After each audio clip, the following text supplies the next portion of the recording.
Continuamos avanzando en el conocimiento de vida de algunos santos que, como digo, al terminar esta serie, porque además, bueno, vamos por el siglo octavo, pero la idea es ir dando como pasos un poquito avanzados para poder en cierto punto, pues, cerrar la serie y avanzar con otros temas, otros aspectos de evangelización. Entonces estamos como de una manera bastante aleatoria, azarosa, siempre destacando los nombres pues de algunos santos que sí son muy conocidos. Ya llegaremos más a ellos hacia más cercanos a la Edad Media, años 1500, 1600, pero apenas vamos por el año 700. Y bueno, aparecen figuras que para unos serán totalmente desconocidas, como para mí. Para otros, por su parte, pues tendrán un valor histórico, pero no es de poco atención o de poco interés ver el hecho como tantas ciudades de Europa, sobre todo de Europa, de la parte nórtica y del norte de Europa, la parte central de Europa, el impacto de este viejo continente, los santos de estas épocas, cómo impactaron estos continentes, estas ciudades, y hoy pues tristemente pareciera haber un distanciamiento, un rechazo hacia esas realidades históricas. Yo inclusive llegaba a entender en su momento que la historia no caducaba, o sea, la historia es historia. Tú podrás tener nuevos elementos de la historia, pero lo que es historia, historia queda. La historia no debería cambiar. Lo que cambiarán son las versiones de escucharla, a suerte de que, bueno, la historia siempre dependerá de quien nos la cuente. Pero nunca había escuchado algo como, por ejemplo, hago como un paréntesis de lo que escuché esta mañana.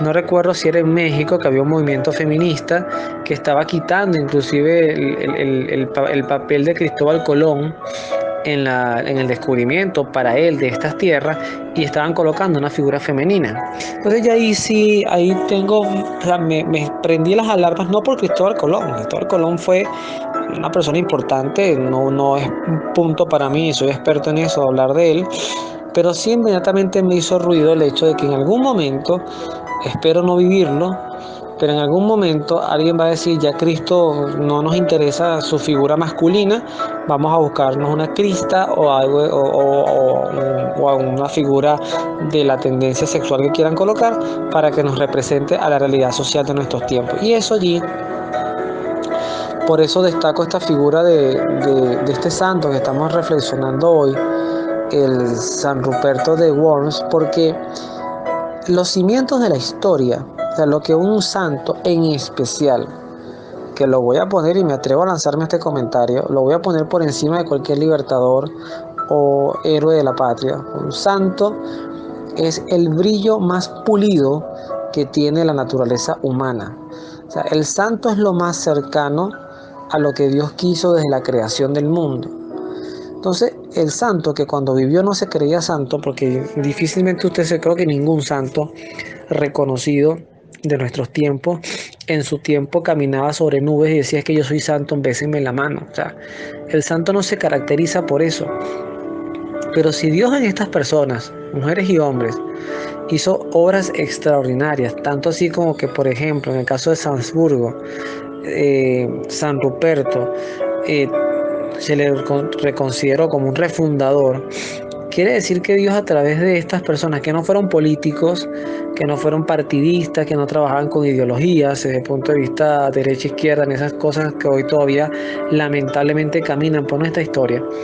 Es que en esa época quizás no se hablaba de esto porque eran monarquías, eran otras épocas, pero hay que saber respetar el papel protagónico de estas personas. Pero además, otro punto importante que nos destaca en sus vidas es ese ejercicio de la prédica. Yo, si algo añoro en mi vida desde el punto de vista, creo que se agudizó con el tema de la pandemia, porque hasta antes de la pandemia yo estaba activo en esto, de repente llevando charlas a algunos colegios, que además uno lo hace con el mayor de los amores, porque aunque otros puedan pensar lo contrario, eso a mí me obligaba a aprender. O sea, yo no llegaba ahí porque ya tenía un conocimiento erudito, sino que el tener espacio donde yo ponía a dialogar de Dios o con Dios con las personas, eso te permitía mantener un aire, un fresquito, hablar de cosas distintas. La animosidad de mi vida era, o sea, mis emociones eran distintas. Entonces, claro, cuando te enfocas en pandemia, problema país, trabajo, números, cuentas, eso te va secando un poquito el alma, ¿no? Entonces, voy a permitirme la expresión, aunque yo no creo en la santa envidia ni la sana envidia, pero es algo que añoro y que admiro en estas personas que son reconocidas no por las riquezas que tenían, no por los inventos que hacían, sino por su capacidad de predicar la palabra de Dios, que además de los bienes y servicios que un ser humano le puede hacer a otro, no hay un bien mayor que lograr la conversión en otros y en nosotros mismos, en una actitud de servicio. Reconociendo que todos necesitamos de Dios y todos necesitamos acercarnos a Dios.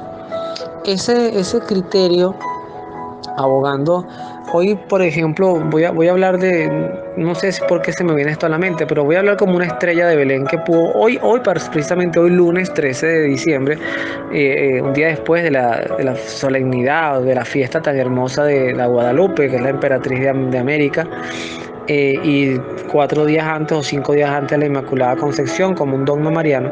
Hoy vi como una estrella de Belén en mi vida, porque hoy casualmente donde yo trabajo fue un sacerdote que, bueno, lamentablemente por cosas de vida, pues nos distanciamos, no digo desde el punto de vista de peleas, sino que las vidas tomaron caminos muy distintos y él en su momento, un momento muy puntual, de hecho fue el sacerdote, para que tengan una idea, el padre Nerio Ramírez, fue el sacerdote que estuvo el día, aquel 13 de junio del año 2009, en la capilla de los Agustinos Recoletos del Colegio Fray Luis de León, fue el que dirigió la ceremonia de inauguración, de consagración de este ministerio. Entonces, hoy justamente lo veo, después de esos 200 años que no lo veía.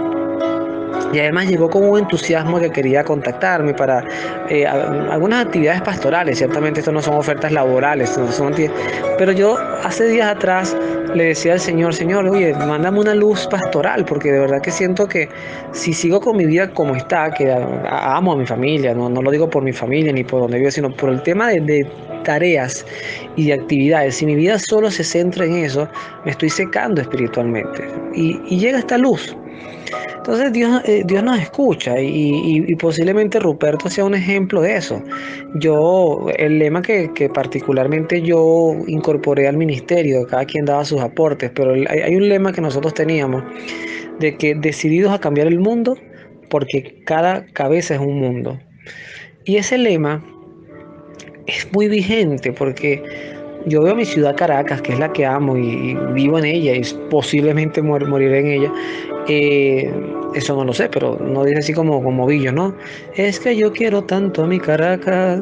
El punto está en que yo no sé si lograremos desde la evangelización transformar toda Caracas a una ciudad cristiana, pero sí no secarnos en el deseo de evangelizar. Y que cada persona que evangelicemos y que nos evangeliza transforme, sea una luz tanto para ella como para uno, de poder mantenernos conectados con ese Dios que es amor, que es alegría. Ahorita que acabamos de pasar el Domingo de la Alegría, el Gaudium, creo que es la traducción en latín, de que además se le hace mucho reflejo a María. El de las velas de la corona de Adviento es la vela como rosada. Ya la semana que viene empiezan las misas de aguinaldo dentro de 3 días, entonces en Venezuela. Entonces eso te va preparando para el momento más hermoso de la Navidad, que es precisamente el nacimiento de Cristo. Entonces, bueno, en toda esa síntesis de ideas y de conceptos, ese ímpetu transformador social que vemos en Ruperto y esa habilidad de predicar, que ojalá haga brillo en nosotros y deseo de no solamente ser cristianos pasivos, de no ser cristianos de rutinas, de ser cristianos de ritos, de críticas o de una eruditos del saber, no, de vivir en la sencillez de la alegría del día a día, de poder amarnos, de poder abrazarnos y reconocernos todos como hermanos, porque todos somos hijos del mismo Dios. Que Dios los bendiga, nos vemos en la oración.